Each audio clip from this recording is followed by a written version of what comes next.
Sir, काल राज्यसभेत तुम्ही भाषण करताना तुम्हाला खरं तर बोलू दिलं नाही सभापतींनी. तुमचा दावा होता की 2000 लोकांचा मृत्यू झाला कुंभमेळ्यामध्ये. आणि त्याला याला जोडून असं आहे की ज्या पद्धतीने योगी आदित्यनाथ दावा करतात की आर्टिफिशियल इंटेलिजन्स युक्त कॅमेरे आहेत आणि जवळपास 56,000 ठिकाणी वेगवेगळे कॅमेरे लावण्यात आलेले आहेत असं त्यांचं म्हणणं आहे. म्हणजे मी काल संसदेमध्ये मी राष्ट्रपतींच्या अभिभाषणावर चर्चा करत असताना या देशात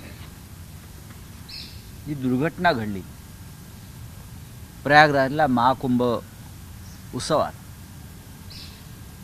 महाकुंभ हा आमच्या सगळ्यांसाठी श्रद्धेचा आस्थेचा विषय आहे, धर्माचा विषय आहे. आम्ही सगळेच त्याच्याशी एक भावनिक नात्यानं जोडलेलो आहोत. शिवसेनेचे आमचे अनेक सहकारी कुंभला जाऊन स्नान करून आले. पुढल्या आठवड्यात मी स्वतः जाण्याची योजना आखतो आहे कुंभला. पण शेवटी जी दुर्घटना घडली त्याला कोणीतरी जबाबदार आहे. आणि ज्या पद्धतीनं ही त्या दिवशी भगदड झाली, चेंगराचेंगरी झाली, याची कारणं काय आहेत आणि नक्की किती श्रद्धाळू तिथे मरण पावले, हा माझा प्रश्न होता.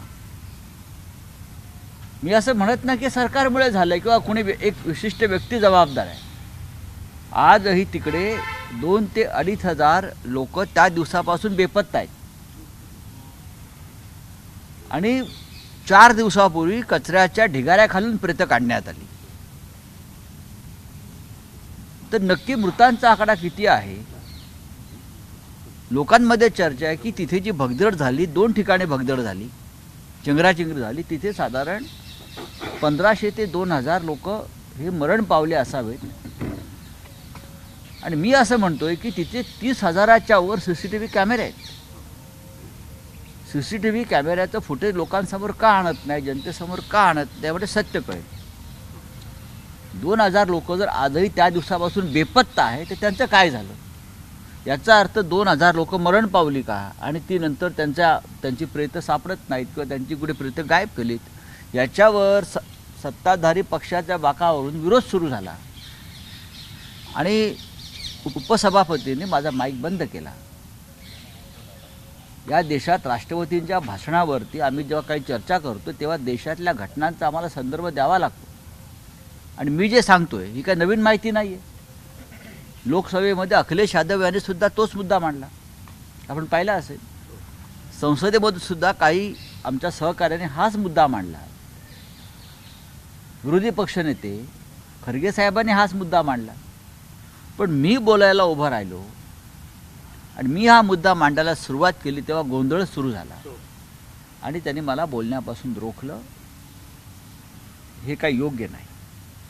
आज दिल्लीमध्ये विधानसभेसाठी मतदान प्रक्रिया पडते. तुम्ही सांगितलं होतं आम्ही तटस्थ आहे, दोन्ही पक्षांनाही पाठिंबा दिला नाही. तुम्ही आम आदमी असेल किंवा काँग्रेस. बघा, देवेंद्र फडणवीस इथे आले, त्यांना तुम्ही असं म्हणालात, प्रश्न विचारला की शिवसेना तटस्थ आहे.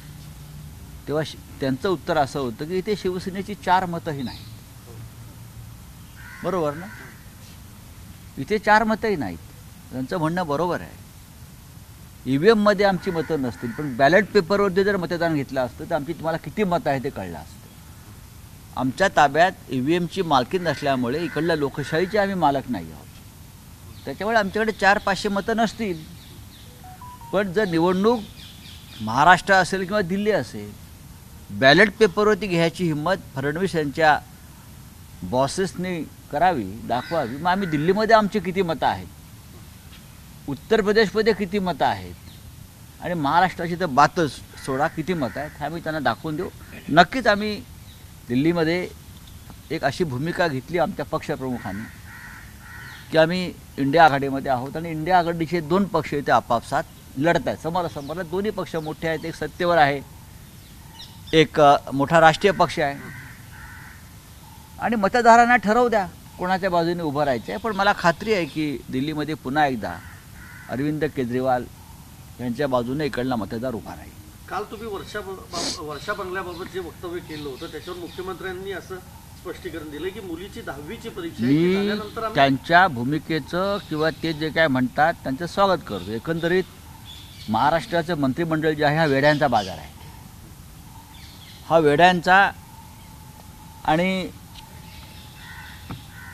आता काय बोलणार तुम्हाला, अंधश्रद्धावाल्यांचा बाजार आहे. हा प्रश्न पत्रकारांनी मला विचारला की मुख्यमंत्री का राहायला जात नाही, तेव्हा मी माझ्याकडली माहिती त्यांना दिली. हा प्रश्न नाशिकच्या पत्रकाराने विचारलेला आहे मला की अद्याप मुख्यमंत्री का जात नाहीत राहायला. याचा अर्थ पत्रकारांमध्ये कुजबूज आहे ना काहीतरी. माझ्याकडे मी सुद्धा पत्रकार आहे, 40-50 वर्ष मी पत्रकारिता करतो, मलाही लोक सांगायला येतात काही गोष्टी. आता मुख्यमंत्र्यांनी वर्षा बंगल्यावर जायला पाहिजे कारण ते अधिकृत निवासस्थान आहे.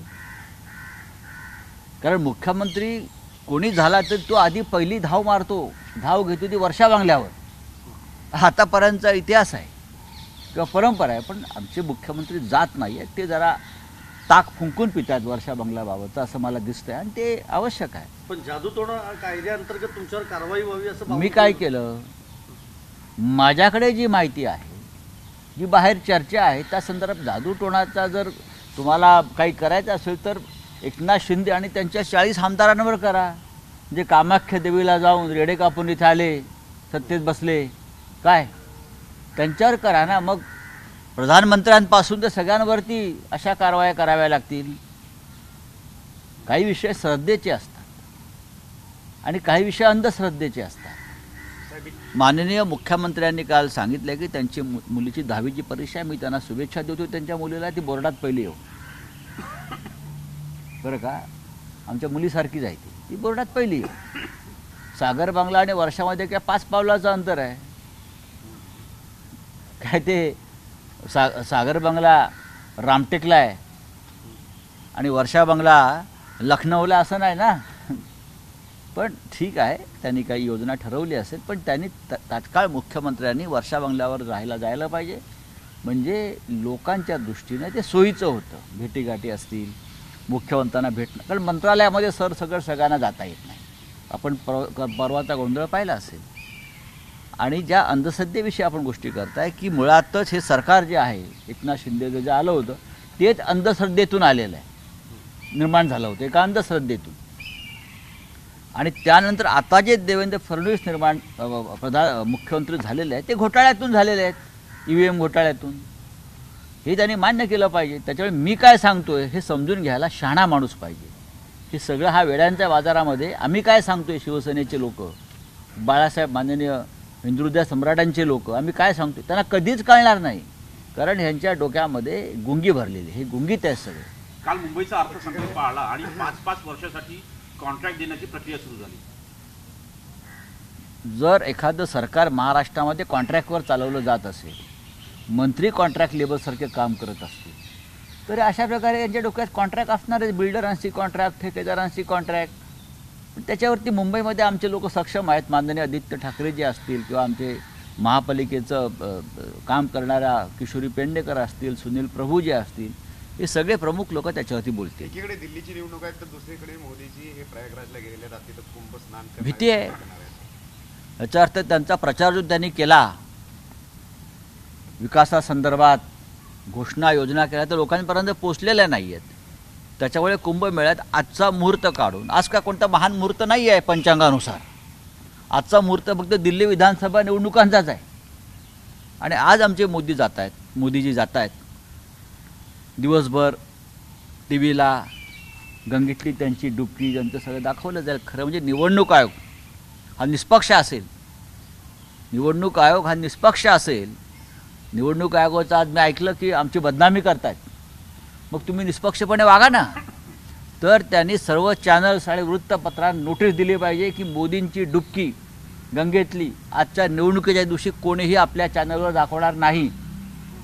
करू द्या ना, मोदींना स्नान करू द्या. मोदींनी जर आम्हाला नेलं असतं सगळ्या खासदारांना तर आम्ही गेलो असतो. एकटे काय जाता, आम्हाला नेलं असतं त्यांच्या ह्याच्यात तर आम्हीही त्यांच्याबरोबर ते पुण्य पदरात पाडून घेतलं असतं. पण निवडणुकीच्या दृष्टीनं दिल्लीच्या त्यांनी आजचा दिवस निवडला. त्यांना उद्याही जाता आलं असतं, त्यांना निकालानंतरही जाता आलं असतं किंवा त्यांना सुरुवातीलाही जाता आलं असतं.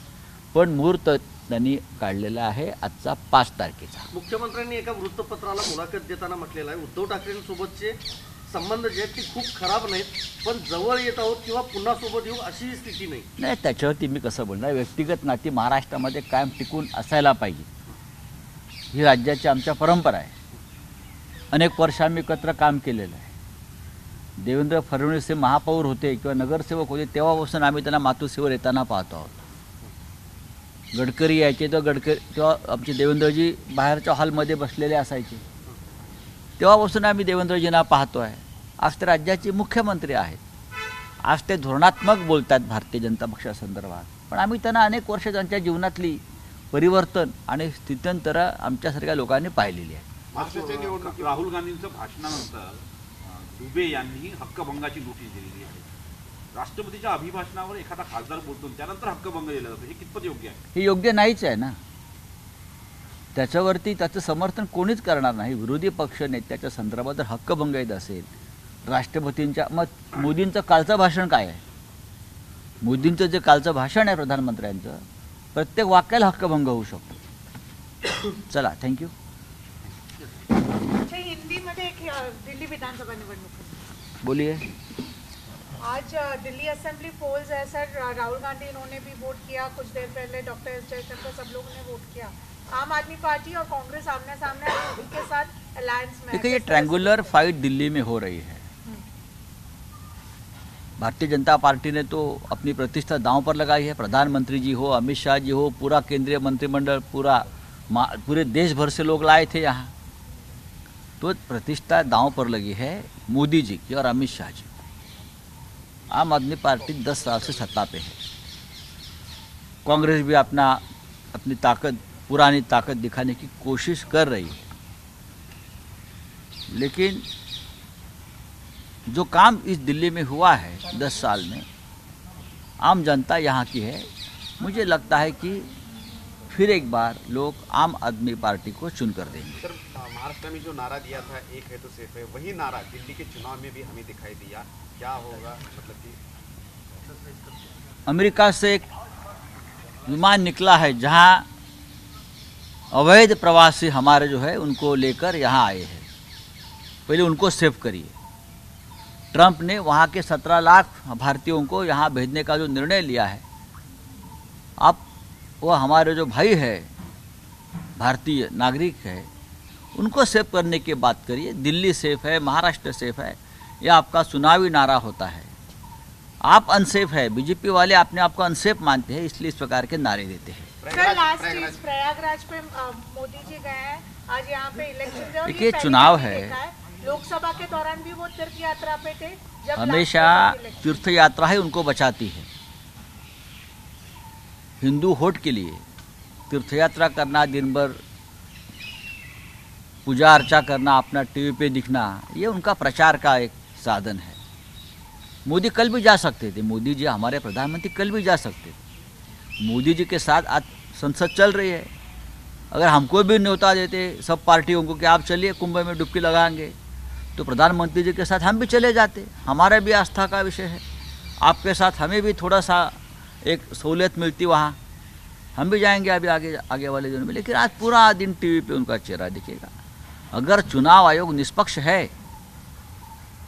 इम्पार्शियल है, तो आदेश देना चाहिए मोदी जी की डुबकी आज नहीं, टीवी पे कल दिखाइए, टुमारो.